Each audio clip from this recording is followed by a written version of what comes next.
Les conseillers immédiats resteront à leur écoute pour tout ce qui peut contribuer à l'efficience des activités d'intermédiation. Mesdames, Messieurs, l'OAVCT est bien plus qu'un assureur. Nos interventions s'inscrivent fondamentalement dans une logique de rapprocher les services de l'OAVCT de ses assureurs. J'accepte de prendre la charge de diriger le dit office dans un contexte de grande complexité de l'environnement sécuritaire du pays, particulièrement dans les départements de l'Ouest et de l'Artibonite, où les tensions sociopolitiques tiennent la bonne gouvernance administrative en l'État. Cependant, avec le soutien indéfectible et le travail assidu des employés de l'institution, nous parviendrons à l'atteinte des résultats attendus à court, à moyen et à long terme. Cette étape n'est possible qu'avec la collaboration pleine et sincère des uns et des autres. Dans la même veine, j'invite les membres du personnel à jouer leur partition dans la mission qui est confiée à l'institution et à respecter les règles d'éthique et de déontologie qui doivent caractériser tout agent public. La compétence, le leadership, la transparence, la performance, la mise en application des bonnes pratiques administratives telles la reddition de comptes, et le respect des lois, notamment le cadre légal en vigueur en matière d'assurance véhicule contre-routière, constitueront la boussole qui guidera les actions. OAVCT un jour, OAVCT toujours. Bonne écoute. Merci beaucoup.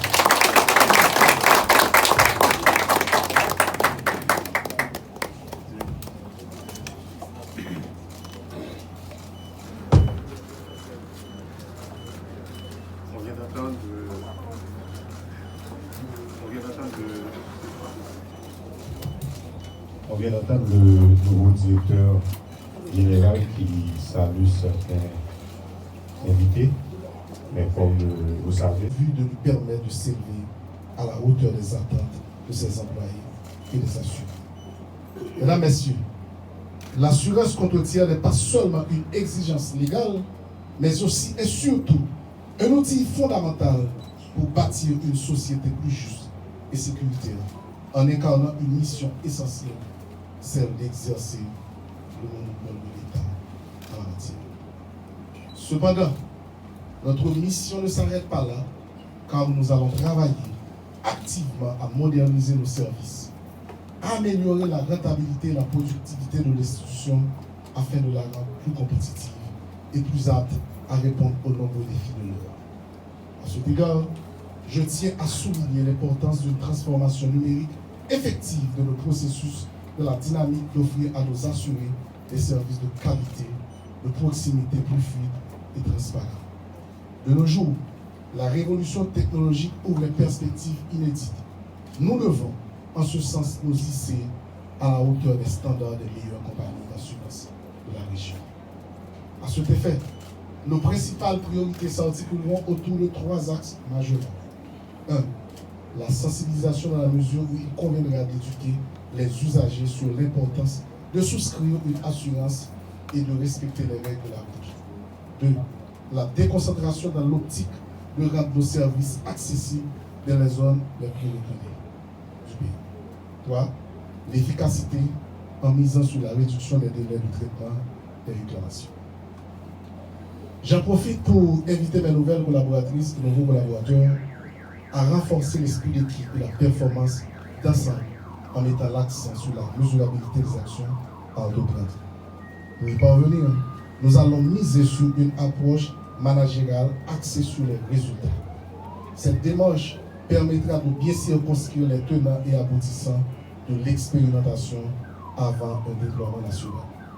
En effet, la modernisation doit être installée comme un impératif afin de pouvoir garantir l'intervention efficace de l'OAVCT à travers ces structures déconcentrées sur tout le territoire. Il s'avère donc nécessaire d'asseoir l'institution sur des structures administratives, techniques, juridiques, solides permettant de créer des conditions favorables à sa redynamisation. Je tâcherai entre autres d'établir de très bons rapports avec mon ministre tutelle, M. Alfred Fils Metellus, en vue de favoriser un cadre de cohérence devant renforcer la concertation de l'action gouvernementale entre le ministère de l'économie et des finances et l'OAVCT. Aussi, le dialogue institutionnel avec les membres du syndicat de l'OAVCT sera-t-il renforcé pour votre nomination à la tête de l'OAVCT. Qu'il me soit permis également au nom du gouvernement de remercier vivement le directeur général sortant, M. Fritzler Bernardel, pour le travail accompli durant ces 6 années au sein de l'OAVCT, dans un contexte particulièrement difficile. Je vous félicite pour la franche collaboration que vous avez développée avec le MEF, en particulier avec M. Bénet. Il a toujours respecté la tenue du conseil d'administration, parce que c'est le conseil d'administration qui vote le budget de l'OAVCT. Si le conseil d'administration ne vote pas le budget, toutes les dépenses seront exécutées en dehors de la loi. Monsieur le directeur général Raymond André, vous êtes nommé à la tête de l'OAVCT dans un contexte difficile, avec des conséquences néfastes au niveau économique et social. Cette réalité oblige les institutions publiques dans leur domaine respectif à prendre des dispositions appropriées pour relever les défis conformément aux priorités définies par l'équipe de transition.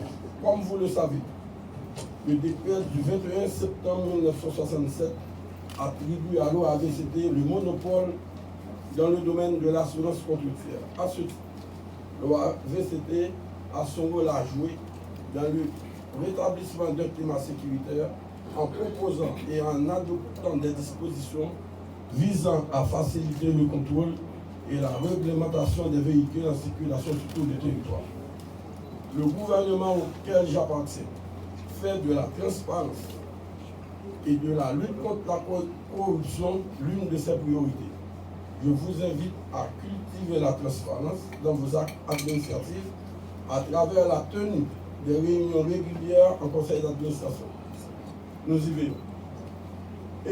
Et en conseil de direction, tout en respectant les délais de soumission des rapports d'activité, de renversement des retenues à la source, la transmission et la publication des états financiers en conformité aux dispositions portant organisation de l'administration publique, de l'administration centrale de l'État.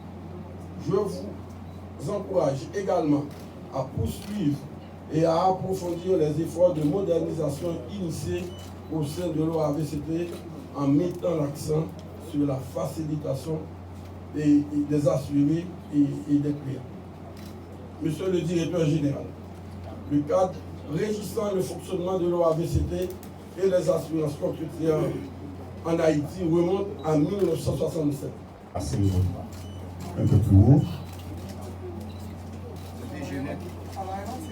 C'est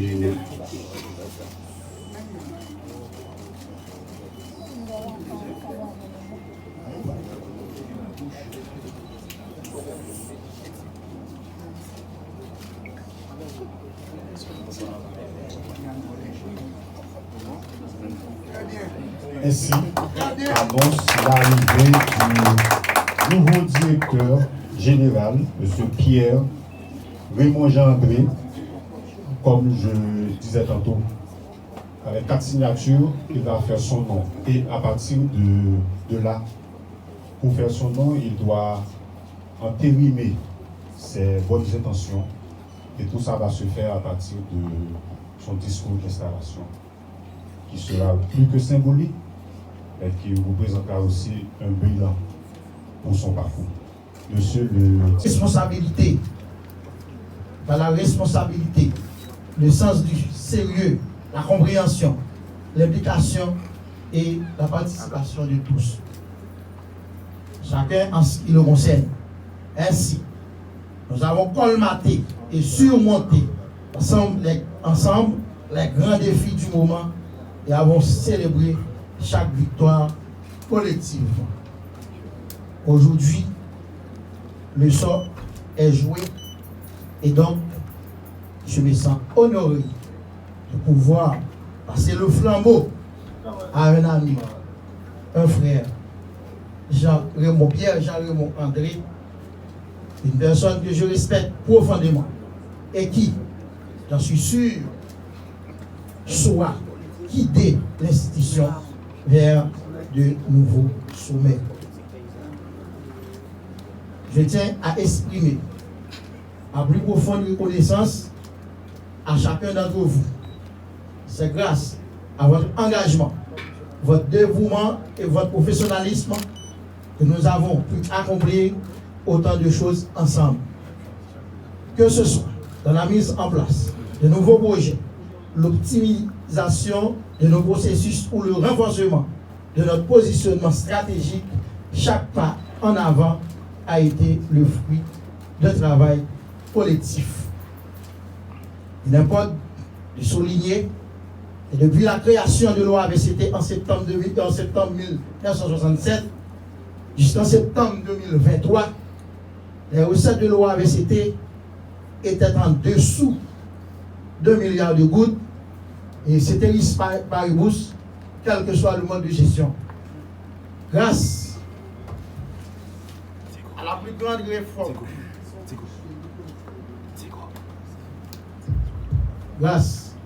grande réforme, j'ai engagé et réussi avec succès.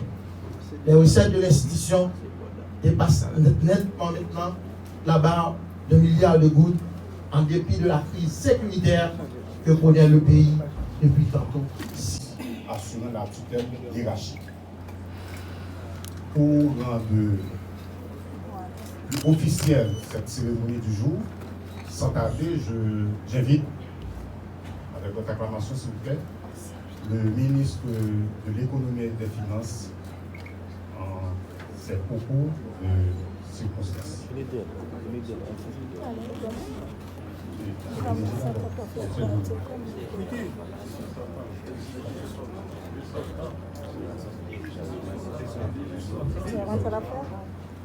Rapidement, je vais vous ramener parce que là, je pensais que le ministre va prendre la parole. Et puis, après plus de 8 ans en termes de gestion administrative à l'OAVCT, il revient l'honneur de passer la parole au directeur sortant, M. Fritzner Bernadel, dans ses mots en la circonstance. Monsieur le directeur général.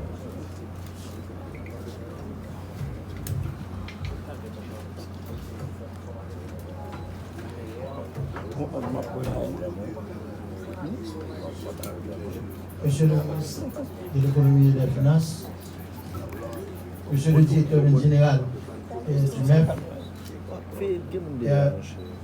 monsieur le directeur général, le nouveau directeur général de l'Office Assurance Véhicules Contre-routières, messieurs, mesdames les représentants du CPT, mesdames, messieurs, les autres représentants du gouvernement, mesdames, messieurs, les représentants du syndicat de l'OAVCT, mesdames, messieurs, les représentants du syndicat des transporteurs, chers collègues de la direction générale de l'OAVCT, mesdames, messieurs les employés de l'OAVCT, mesdames, messieurs, en vos rangs, grade et qualité. C'est avec un mélange d'émotion, de gratitude et de fierté que je me tiens devant vous aujourd'hui à l'occasion de l'installation de mon successeur à la direction générale de l'Office Assurance Véhicules Contre-routières. Après plus de 6 ans passés à la tête de cette prestigieuse institution qu'est l'Office Assurance Véhicules Contre-routières, OAVCT,